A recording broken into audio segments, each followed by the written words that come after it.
నిన్న నాగర్ కర్నూలులో చూసి ఏం జరిగిందో 2 నెలల పసిపాపని రెడ్లు ఒక రజక బిడ్డని ఒక బీసీ బిడ్డని గుడిలో దర్శనానికి పోతే తొక్కి చంపినటువంటి ఘటనలో రెడ్లందరూ తప్పించుకొని తిరుగుతా ఉంటే ఇదే తుర్కపల్లి బిడ్డ ఇదే తీన్మార్ మల్లన్న నాగర్ కర్నూలు పోయి మీ సంగతి చెప్తారా అని చెప్పి కూర్చొని 8 మంది పైన కేసు పెట్టించి వాళ్ళని అరెస్ట్ చేయించి కొంతమంది పరారులో ఉంటే వాళ్ళని కూడా పట్టుకోవాలని డిమాండ్ చేయించి రావడం జరిగింది.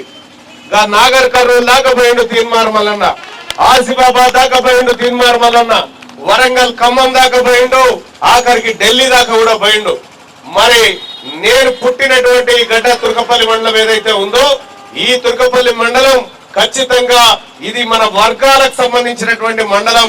ఇక్కడ పెద్దగా ఏముండదు, రెడ్డిలే కింద ఓట్లు ఉంటాయి, మోతాదు 10-15 ఉంటుండొచ్చు మూలకు, కానీ ఇక మిగతా అంతా మనయేనా, మన వెనుకబడిన తరగతులే. కాబట్టి ఇక్కడ ఈ గడ్డ మీద ఖచ్చితంగా తెలంగాణ రాజ్యాధికార పార్టీ మన బీసీల ఆత్మగౌరవ జెండా ఎగరేయాలి, మన ఎస్సీ ఎస్టీల ఆత్మగౌరవ జెండా ఎగరేయాలనేటువంటి ఉద్దేశంతో ఇవాళ ఇక్కడ తెలంగాణ రాజ్యాధికార పార్టీని జెండా ఆవిష్కరణ కార్యక్రమాన్ని చేయడం జరిగింది. పొద్దున్న నుంచి కూడా ఇక్కడ లక్ష్మాపూర్ మొదలు పెడితే అక్కడికి మల్కాపూర్, బద్దుతండ, బిల్యానాయక్ తండ, వెంకటాపూర్ ఇట్లా అన్ని గ్రామాల పంటి 2వ విడతగా ఈ జెండా ఆవిష్కరణ కార్యక్రమాన్ని తీసుకొని ముందుకు పోతా ఉన్నాం.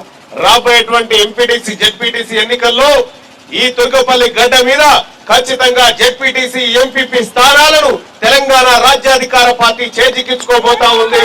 ఇక్కడ ఉన్నటువంటి గ్రామాలన్నింటిలో కూడా తెలంగాణ రాజ్యాధికార పార్టీ అఖండ మెజార్టీతో విజయం సాధించబోతా ఉంది. ఈలోగా ప్రజలందరినీ చైతన్యవంతం పరిచి ప్రజలందరినీ మమేకం చేసి బీసీలంతా ఒకే తాటి మీదకి వచ్చేటువంటి పరిస్థితి.